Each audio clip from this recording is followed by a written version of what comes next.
Voici la vie de Jésus. Ce récit de sa vie et de son enseignement montre son importance déterminante dans l'histoire de l'humanité. Sa parole fait autorité. Non seulement elle explique, mais elle donne aussi du sens. Sa vie, sa mort et son incroyable résurrection ont fasciné les hommes depuis des générations. Ce récit est historique. Tout ce que vous allez entendre est vrai. Jésus a été conçu miraculeusement il y a 2000 ans, et sa naissance marque le début d'un calendrier utilisé dans le monde entier. Jésus était juif et vivait dans un pays couvrant Israël et la Palestine. Il ne vécut que 33 ans et mourut cloué sur une croix. Jésus ne fut pas surpris lorsqu'il fut arrêté et torturé, car il avait dit à ses disciples qu'il s'était fait homme pour donner sa vie pour le rachat des péchés du monde.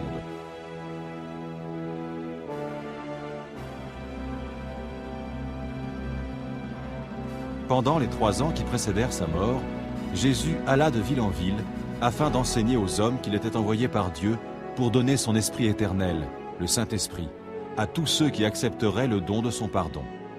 Ainsi, tout homme qui le suivrait aurait l'assurance de vivre avec Dieu pour toujours après sa mort.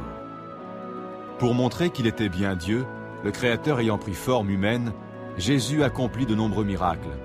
Il a guéri des malades, calmé des tempêtes et ramené des morts à la vie. Ce sont les Saintes Écritures, appelées la Bible, qui nous rapportent le plus fidèlement la vie de Jésus.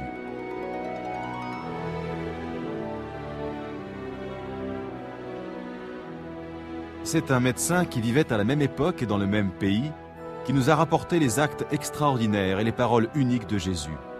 Ce médecin s'appelait Luc.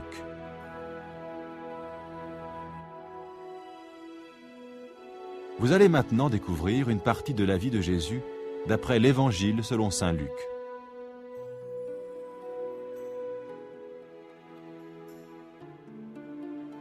En ce temps-là, César Auguste était l'empereur des Romains, et Hérode le Grand, roi de Judée. Dieu envoya l'ange Gabriel à une vierge du village de Nazareth. Elle s'appelait Marie. L'ange lui parla et dit : « N'aie pas peur, Marie, car tu as trouvé grâce devant Dieu. Tu concevras et tu enfanteras un fils à qui tu donneras le nom de Jésus. Comment est-ce possible ? Je suis vierge. Le Saint-Esprit viendra sur toi. C'est pourquoi le Saint-Enfant qui naîtra de toi sera appelé le Fils de Dieu. Son royaume est éternel. »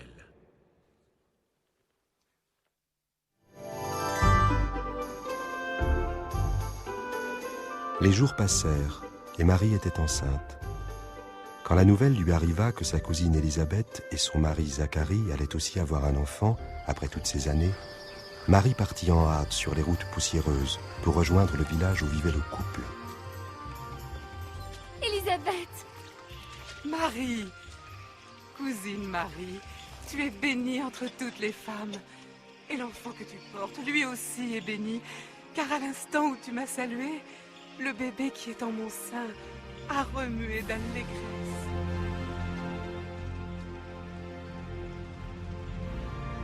Mon âme exalte et magnifie le Seigneur, et mon esprit a trouvé la joie en Dieu, mon Sauveur.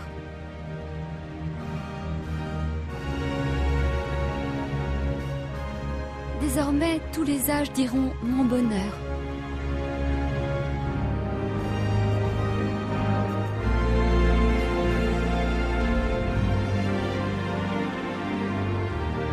Les jours se transformèrent en mois, et le temps de la naissance approchait. À ce moment-là, le gouvernement romain qui occupait Israël annonça une décision qui allait changer le cours des événements. Sachez, hommes de Nazareth, que l'empereur César Auguste a fait paraître un édit exigeant un recensement sur les territoires occupés de Galilée et de Judée. Tous doivent aller se faire inscrire, chacun dans sa ville natale.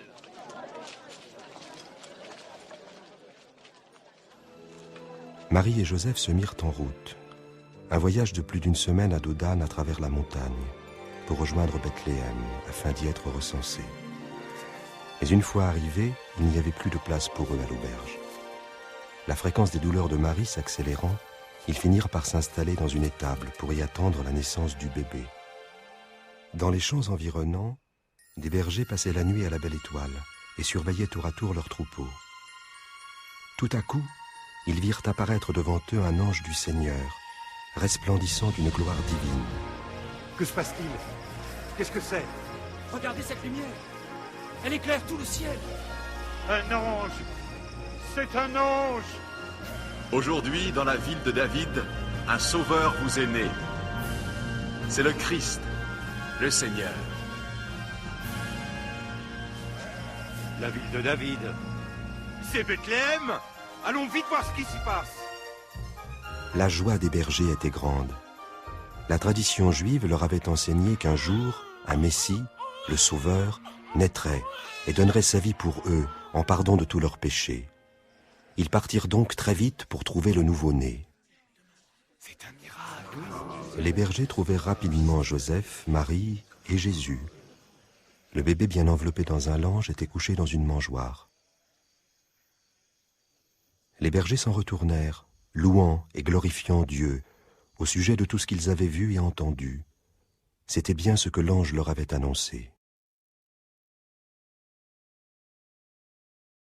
La loi juive exigeait qu'un petit garçon soit circoncis à l'âge de 8 jours, une cérémonie religieuse importante. Donc, une semaine plus tard, Marie et Joseph emmenèrent l'enfant à Jérusalem, la capitale dans les montagnes de Judée, à quelques heures au nord de Bethléem. La jeune famille se fraya un chemin à travers les rues étroites et animées, vers le temple, cœur de l'activité religieuse. Siméon, homme d'une piété profonde et sincère, s'approcha d'eux dès qu'ils arrivèrent.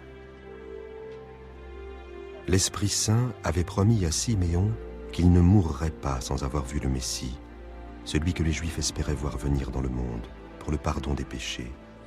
Siméon reconnut Jésus comme l'envoyé du Seigneur. Il le prit dans ses bras et commença à prier. Maintenant, Seigneur, tu peux laisser ton serviteur mourir en paix. Tu as tenu ta promesse, car de mes yeux, j'ai vu le Sauveur qui vient de toi. Que le Très-Haut vous bénisse. La jeune famille retourna à Nazareth, son village dans le nord. Marie conservait précieusement dans sa mémoire le souvenir de ces événements et y repensait souvent. Le temps passa. Quand Jésus eut 12 ans, sa famille alla à Jérusalem pour célébrer les fêtes de la Pâque, point culminant de l'année pour les Juifs. Quand les fêtes se terminèrent, ils rentrèrent chez eux. Sur la route, ils découvrirent soudain que Jésus n'était pas avec eux. Pendant 3 jours, pleins d'anxiété, Marie et Joseph coururent les rues de Jérusalem à la recherche de Jésus. Les parents très inquiets trouvèrent enfin l'enfant. Il était dans la cour du temple, assis au milieu des maîtres religieux. Mais qui est cet enfant qui pose tant de questions? Il vient de Nazareth. Nous le croyons reparti avec nous. Veuillez excuser sa ferveur. Mon enfant, pourquoi nous as-tu fait cela? Nous étions très inquiets en te cherchant partout, ton père et moi.